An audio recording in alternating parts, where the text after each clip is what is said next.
चलो देखो, आज हम लोग बात किसको करेंगे जी? आज है परावर्तन। किस पे?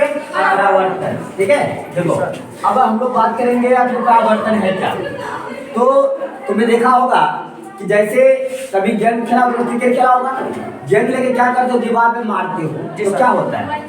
रिटर्न आता है ना हमारे पास, रिटर्न आता है ना, तो वही क्या है? परावर्तन है। मतलब क्या कर रहा हूँ मैं कि यहाँ से गेंद फेंक रहा हूँ तो क्या होगा, टकरा करके फिर इसी शहर आ जाएगा। नहीं, इसी शहर मतलब ये नहीं कुछ शहर चला जाएगा, इसी शहर आ जाता है। कोई क्या है? परावर्तन है। नहीं, लेकिन यहाँ पे प्रकाश का परावर्तन क्या है? बात हो रही है प्रकाश का परावर्तन क्या है। तो प्रकाश का परावर्तन बताया था मैंने कि एक ऐसी घटना है, जैसे मान लो ये मैंने कहा क्या चीज थी, ये समतल दर्पण। कौन दर्पण जी? समतल दर्पण बताया था कि ये क्या होता है कि एक मान लो कि पारदर्शी शीशा है, ठीक है जी, पारदर्शी शीशा है, और इसको क्या क्या मैंने एक साइड से सिल्वर ब्रोमाइड से मैंने क्या क्या कलर कर दिया, चांदी कलर कहते हैं, चांदी की कलर, ठीक है, चांदी की मैंने क्या किया, कलर कर दिया, तो क्या बन जाता है ये समतल दर्पण। अब समतल दर्पण देखा है? नहीं सर। कोई देखा होगा समतल दर्पण? नहीं सर। नहीं देखा है ना? सुबह सुबह आते हो तो 15 बार नहाते हो चेहरा में, है ना, वो क्या है? वही समतल दर्पण है। वो क्या है? समतल दर्पण वही है। तो यही पता करो समतल दर्पण कौन सा है। एक तो समतल दर्पण क्या होता है, यहाँ पे तो पूछा जाता है, तो ये आ जाता है व्यक्ति में कि इसमें जो है किस चीज का कलर किया जाता है, तो हम कहेंगे चांदी की। नहीं, समतल दर्पण में जो है वो जो कलर होता है एक साइड से, वो किस चीज का बना होता है, इस किस चीज का कलर होता है, तो क्या कहेंगे हम? चांदी कलर होती है, या सिल्वर ब्रोमाइड कह देंगे हम। ठीक है, ये भी थोड़ा आंसर हो जाएगा। उसके बाद मैं बात करता हूं, मान लो कि प्रकाश की किरण से आ रही है, यहाँ कोई प्रकाश स्रोत है और प्रकाश स्रोत से क्या हो रही है, किरण आ रही है। तो मैंने कहा था कि कोई भी प्रकाश की किरण जब प्रकाश स्रोत से आती है तो उसे क्या कहते हैं हम लोग? आपतित किरण।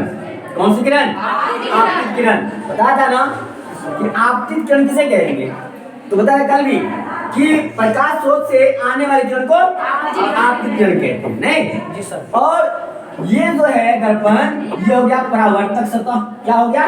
परावर्तक सतह। तो परावर्तक सतह से टकराती है, नहीं, और टकराने के बाद क्या होती है, उसी माध्यम में लौट जाती है। उसी माध्यम में क्या होती है? लौट जाती है प्रकाश की किरण। ये आने वाली किरण कह दिया हमने आपतित किरण। क्या कह दिया? आपतित किरण।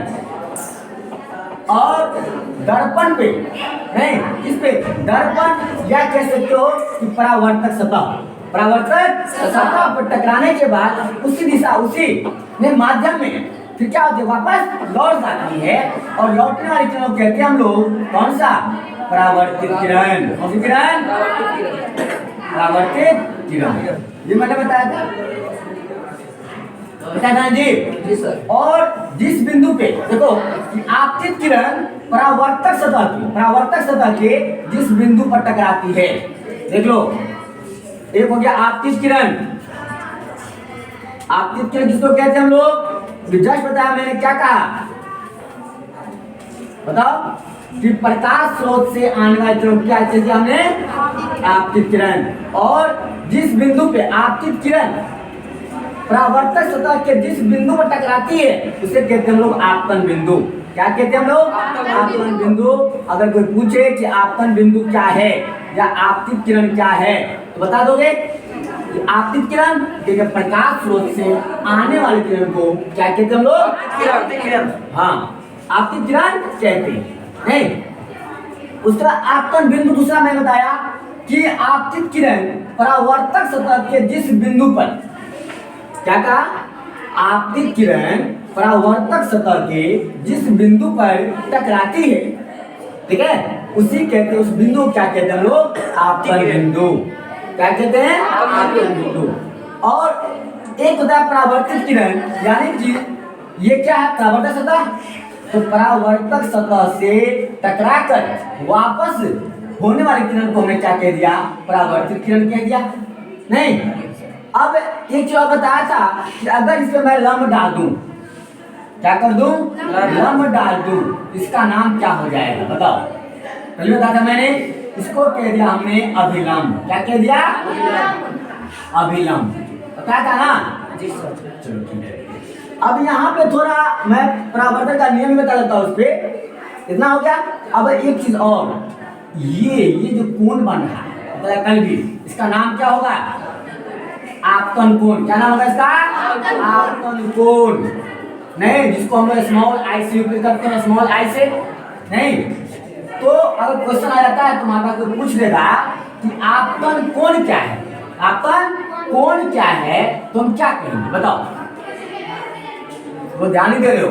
मैंने बताया था ये कौन सी किरण? आपतित किरण। ये क्या है? अभिलंब। तो आपतित किरण और अभिलंब के बीच बने कोण क्या कहोगे? तो खुद लिख लोगे, आसान है, बस अभी याद कर लो माइंड में, घर पे जो आराम से लिख लो। तो आपतन कोण, इसको मैं पॉइंट लिख देता हूँ। आपतन कोण क्या है उसको तुमको डिफाइन कर लेना है, परिभाषित कर लेना है, ठीक है? आपतन कोण।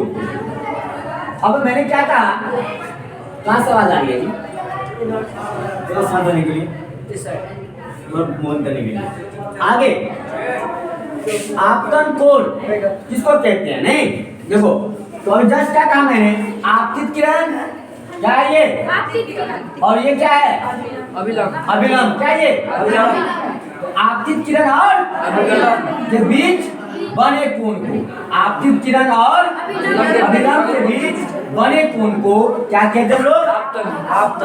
आपतन कोण। क्या हुआ? कौन सा बता दोगे?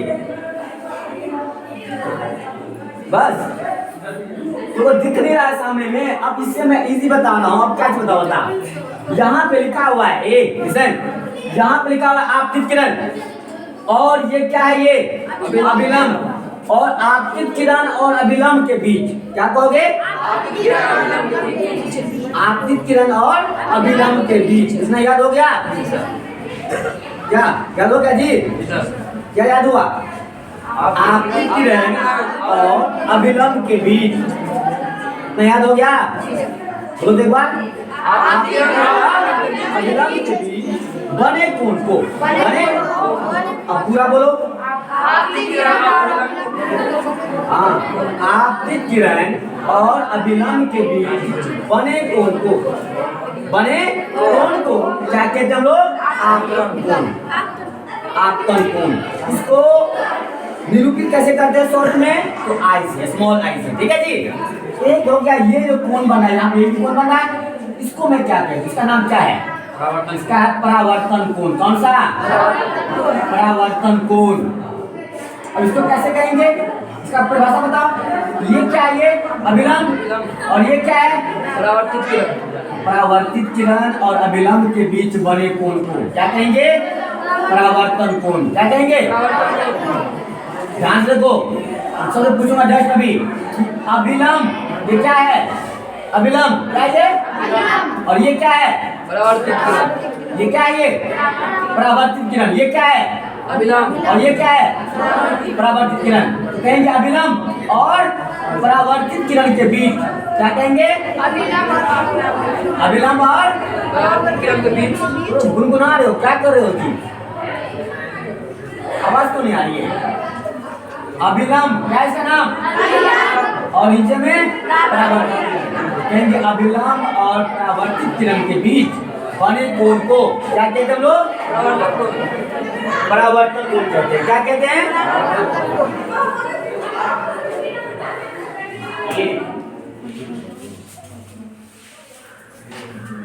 तो ये बात समझ में आ गई? आपतन कोण क्या है, परावर्तन कोण क्या है? अब इसमें आता है परावर्तन के नियम। ये क्यों बताया मैंने? क्योंकि यहाँ पे परावर्तन का नियम बताना है, ठीक है जी? तो परावर्तन के दो नियम होते हैं, इससे पहले समझ लो। तो सुना तो नियम बताता हूँ कि परावर्तन के नियम,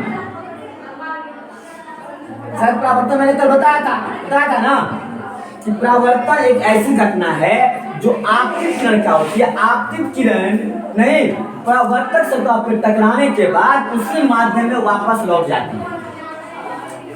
क्या कहा मैंने? आपतित किरण 50 वर्ष से आपतित किरण परावर्तक सतह से टकराने के बाद पुनः उसी दिशा में, उसी माध्यम में, उसी माध्यम में वापस लौट जाती है और उसी घटना को क्या कहते हैं हम लोग? आपतित। क्या कहते हैं? परावर्तन कहते हैं उसको, प्रकाश का परावर्तन। क्या कहते हैं उसको? प्रकाश का परावर्तन कहते हैं। अब बात आ रही है इसका रूल क्या है। पहला रूल ये है कि ये कौन सा, तो इसका नाम क्या है? आपतित किरण। और ये क्या है? परावर्तित किरण। आपतित किरण, परावर्तित किरण। और तीसरा क्या है? अभिलंब। तो पहला रूल क्या है? पहला रूल है कि आपतित किरण, आपतित किरण, परावर्तित किरण, परावर्तित किरण और अभिलंब, और अभिलंब।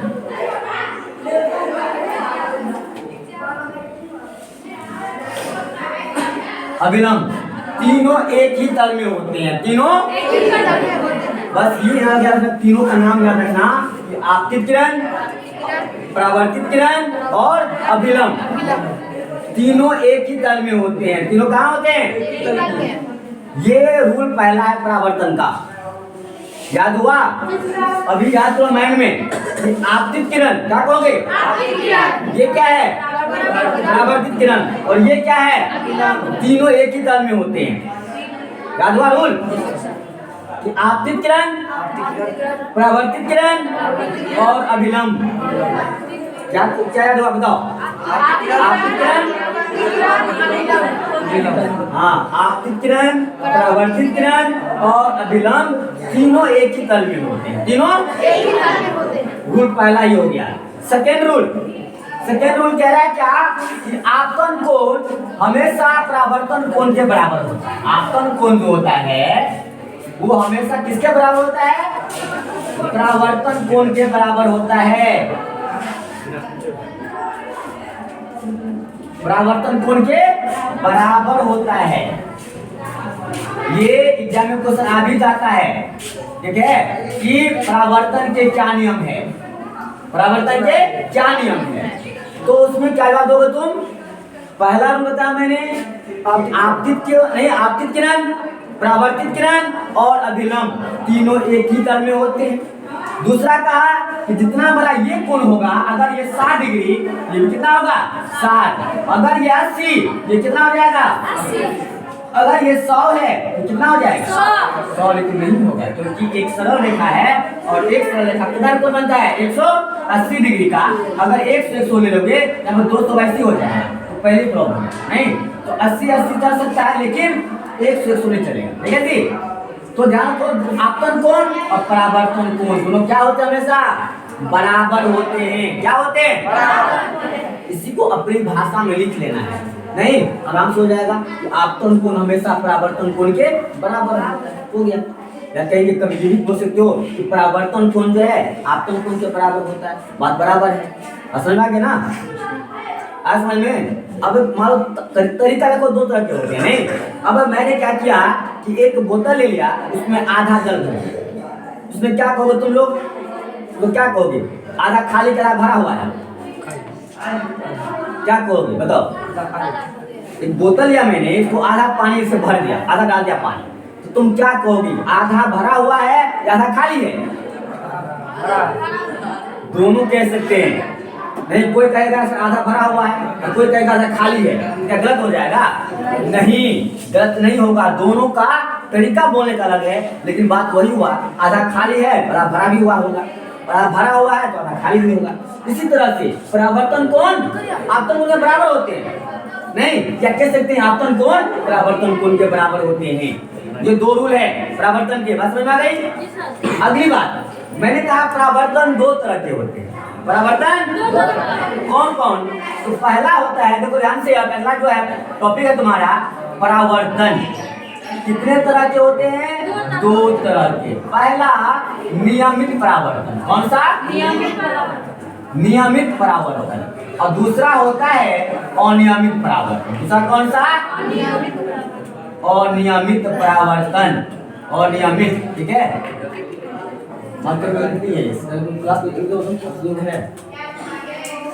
अब ए लिसन, अब क्या कह रहा है, परावर्तन कितने प्रकार के हो गए जी? 2 प्रकार के। कितने प्रकार के?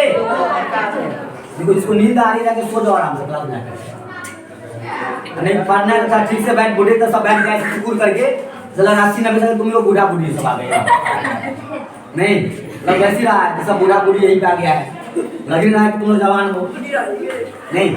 थोड़ा सही से बैठो, तन के बैठो, बता रहे समझा कहता हूँ ना, सीधा बैठोगे स्ट्रेट तुम्हारा जो है रीढ़ गड़ी सीधी हो जाएगी, पहली बात। और दूसरी बात पूरा माइंड जो कंसंट्रेट रहेगा, ठीक है जी।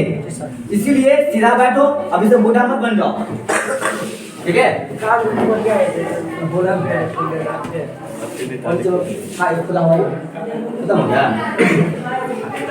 होल्ड करने वाला है इसलिए लो, होल्ड करने वाला है इसलिए लो। चलो तब तो ध्यान दो, तो मैंने क्या कहा ध्यान से कि परावर्तन कितने तरह के? 2। सो रहे हो फिर सो रहे हो जी, लग नहीं रहा है तुम क्लास में हो। परावर्तन 2 तरह के हो। पहला कौन सा? नियमित परावर्तन, दूसरा अनियमित परावर्तन। अब बात आ रही है कि नियमित परावर्तन और अनियमित परावर्तन क्या है? नहीं, तो नियमित का मतलब होता है कि एक ऐसा परिवर्तन जो परावर्तन के नियम को पालन करे। परावर्तन के नियम को अगर पालन कर रहा है, ये हो जाएगा कौन सा जी? ये हो जाएगा कौन सा? नियमित परावर्तन। कौन सा? नियमित परावर्तन। ध्यान रखोगे कि नियमित परावर्तन का मतलब हो गया कि ऐसा परावर्तन जो परावर्तन के नियम का पालन करता है। जो क्या करता है जी? परावर्तन के नियम का पालन करेगा, उसको कहते हैं हम लोग नियमित परावर्तन। अब कहेगा परावर्तन के नियम क्या है? जस्ट बताया 2 रूल 2 नियम, तुम बता दोगे? बता दोगे ना? अब नियमित परावर्तन क्या है? तो कहेंगे कि ऐसा परिवर्तन, ऐसा परावर्तन, ऐसा प्रकाश का परावर्तन जिसमें प्रकाश के परावर्तन का नियम लागू होता है, नहीं उसको क्या कहते हैं हम लोग? नियमित परावर्तन। और जिसमें क्या होगा कि ऐसा परावर्तन जो क्या करे? तो प्रकाश के परावर्तन के नियम को पालन नहीं करे, उसे कहते हैं हम लोग अनियमित परावर्तन। क्या कहते हैं हम लोग? अनियमित परावर्तन। लेकिन ध्यान में नहीं आता है, लेकिन तुमको समझना जरूरी है, ठीक है। आगे नहीं मिला जी तो होल्ड करना कहीं पीने किसके पास नहीं है, किसका बताओ उसके पास हाल पे है, हाल पे लो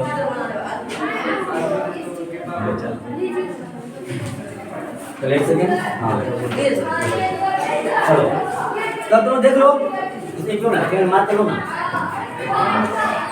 देखो अगला चीज है तुम्हारा, ये बात समझ आ गई।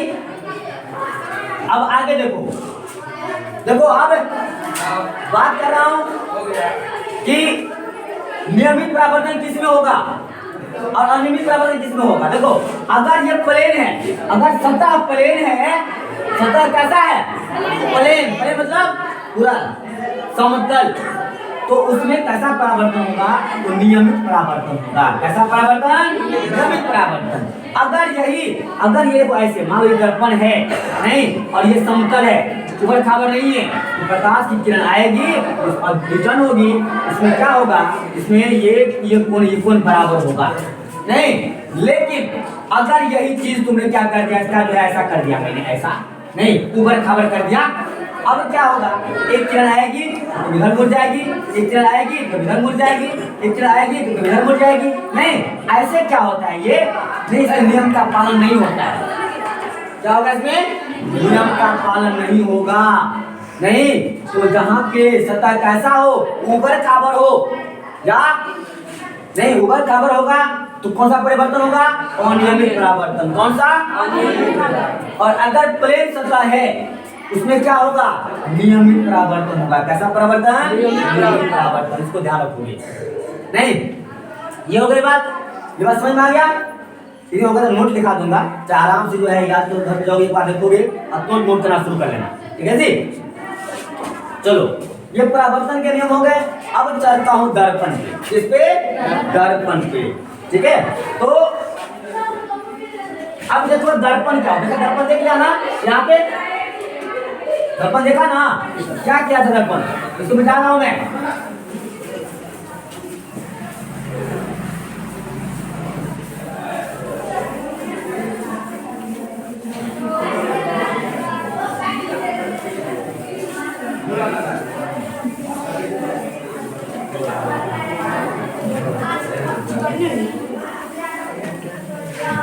अब देखो लिसन, अब मैं बात कर रहा हूँ दर्पण पे, ठीक है जी।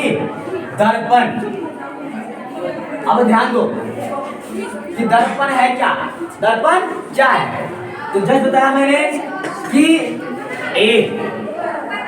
दर्पण क्या होता है।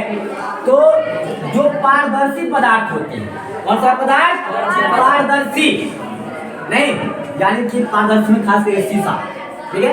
अब शीशा में क्या किया तुमने, एक भाग को सिल्वर ब्रोमाइड से तुमने कलई कर दिया। क्या कर दिया, सिल्वर ब्रोमाइड से कलई कर दिया। अगर कलई नहीं करेंगे तो क्या होगा, तब क्या होगा, तो जैसे इस पर टॉर्च जलाओगे, तुम्हें लाइट दोगे, ये आर पार हो जाएगा, परावर्तन नहीं होगा, ठीक है। इसीलिए हमने कह दिया कि दर्पण के बाद, तो दर्पण में क्या होता है, ये पारदर्शी पहले होता है और उसको एक साइड से क्या करते हैं हम लोग, तो चांदी की कलई कर देते हैं, नहीं, और चांदी की कलई करने के बाद क्या होता है, ये बन जाता है दर्पण। यानी कि दर्पण जो होता है उसमें क्या होता है, एक सतह कितना होगा, ठीक है, एक सतह क्या होता है, कलई क्या होता है, ठीक है। अब बात करते हैं हम लोग दर्पण कितने तरह के होते हैं। एक, दर्पण के प्रकार, ठीक है। अब समतल दर्पण में देख लो, दर्पण समतल दर्पण, इस समतल दर्पण से कैसा प्रतिबिंब बनेगा। समतल दर्पण से देखो एग्जाम में क्वेश्चन आता है कि समतल दर्पण से बने प्रतिबिंब की प्रकृति बताइए। समतल दर्पण से बने प्रतिबिंब नहीं की प्रकृति, तो पहले समझना होगा प्रतिबिंब क्या है, कौन सा चीज, प्रतिबिंब। तो चलो हम लोग थोड़ा बात करते हैं प्रतिबिंब पे, नहीं दर्पण बाद में करेंगे, थोड़ा प्रतिबिंब पे बात कर लेता हूँ पहले।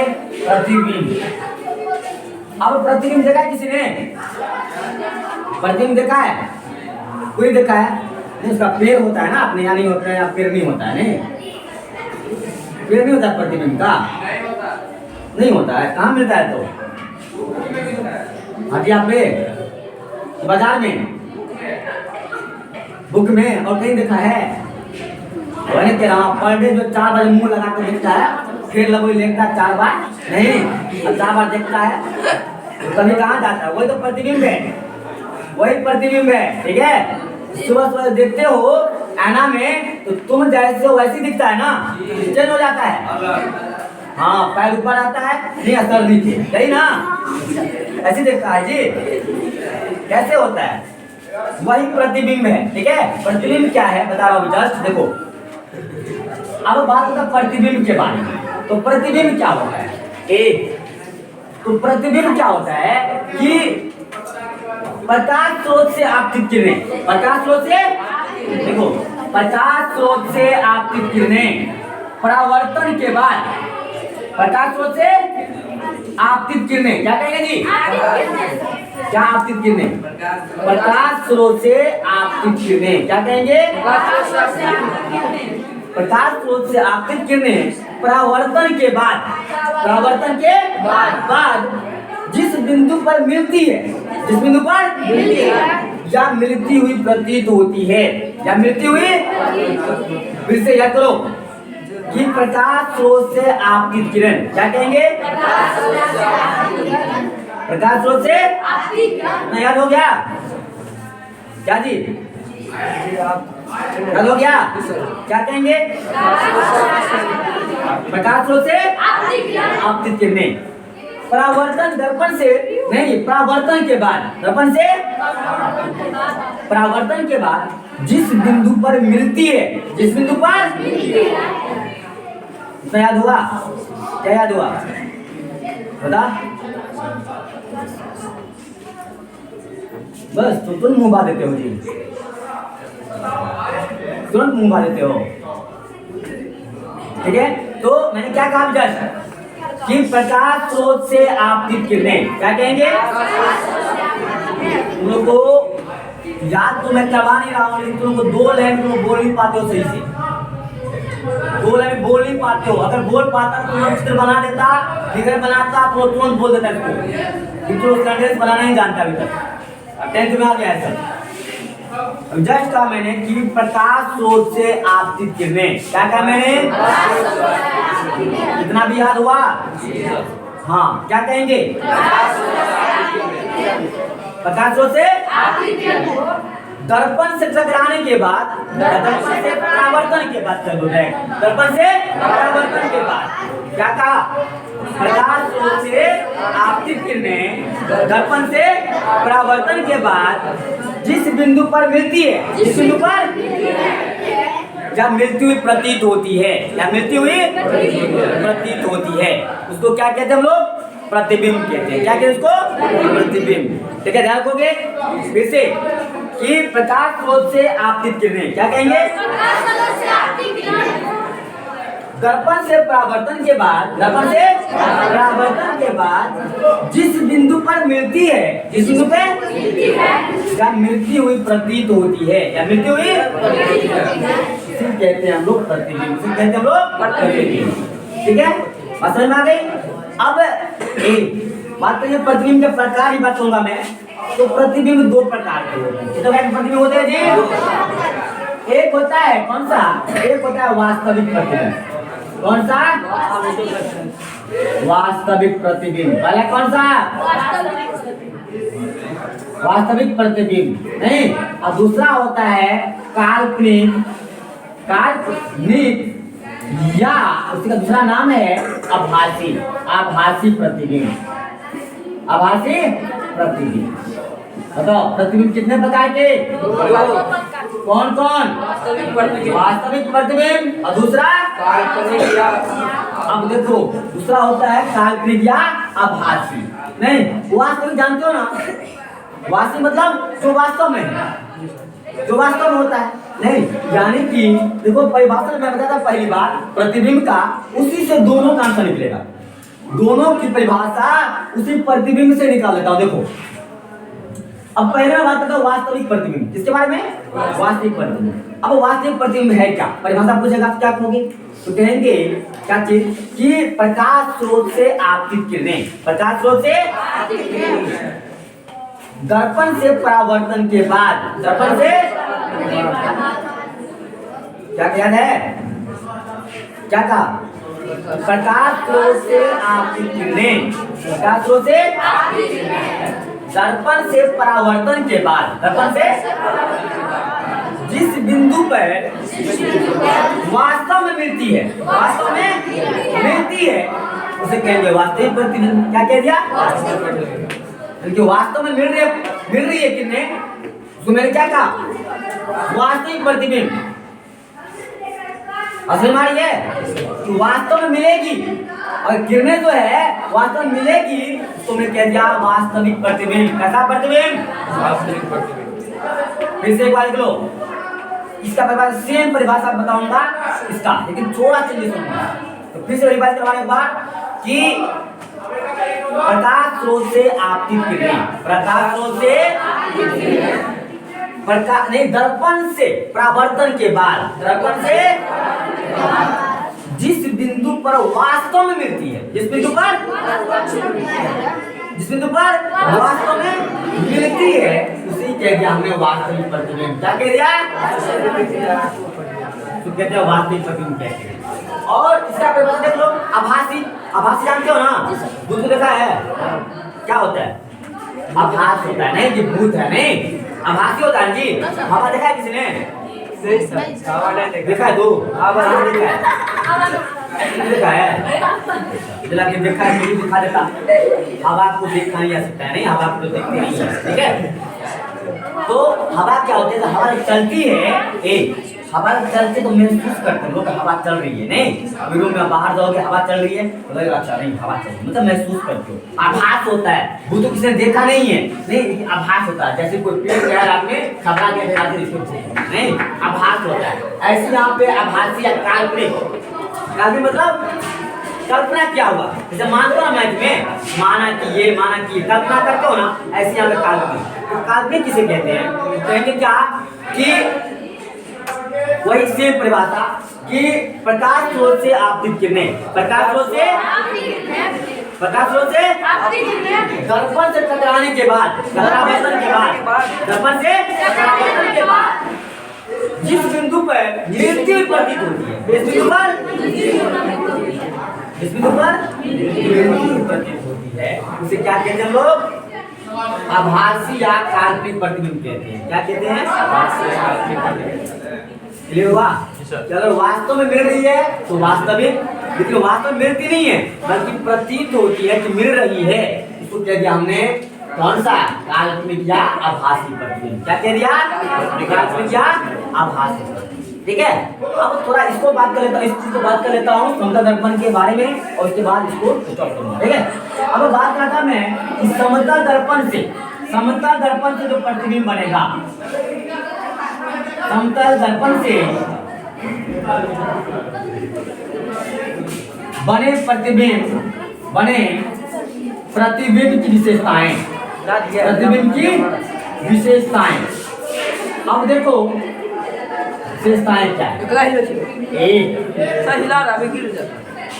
तो मच्छर काट रहा है सर, मेरा काम बारह था, 15 बुरा करना पड़ेगा। पैर से तुमको मच्छर पकड़ लेता है, पकड़ लिया है, बताना तो बुरा कर दूंगा मैं। नहीं, मच्छर जो बुरा भाग जाएगा तो नहीं देखो बैल सबको सामने बुरा करना पड़ता है ना, तो बुरा करना पड़ेगा। मच्छर काट रहा है नहीं, आसानी ना है तो बता देना, बुरा कर दूंगा मैं। चलो देखो, एक चीज पे रह गया छूट गया था तुम्हारा कि वास्तविक प्रतिबिंब हमेशा उल्टा बनेगा। कैसा बनेगा? उल्टा।